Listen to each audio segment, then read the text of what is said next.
Et täna on 1. märtsist mõni nädal mööda läinud, kui panime Nurgakivi Lääne-Viru jäätmekeskusele, kus siis meil osaleb 15 oma valitsust ja kui me siit endi tagant näeme, siis teeb juba siin eskavaator tööd ja autod sõidavad ja veevad kruusad, tehakse teele alust, et kuna siit hakkavad suured masinad sõitma siit Sõmere poolt servast, nagu teiselt poolt oli, et sõidavad sõiduautod, et see siis ei segaks ei linnaelanikke ega ka siin kõrval olevaid elanikke. Et mõte ongi selles, et tee saaks vajuda ja siis jaanipäeva paiku läheks siit juba tee-ehitus edasi. Tänane päev näitabki seda, et meil ei ole mingeid seisakuid, et asi täielikult Lääne-Virumaal jäätmejaama ehitusel täielikult toimib.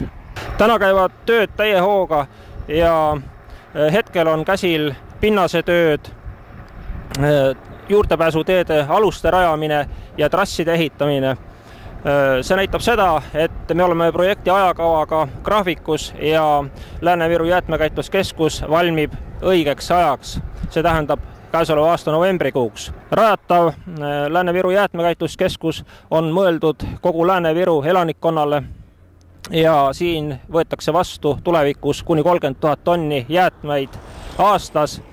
Suur osa olmejäätmetest on kavas edasi suunata Iru jäätmepõletustehasesse, kus toimub jäätmete põletamine.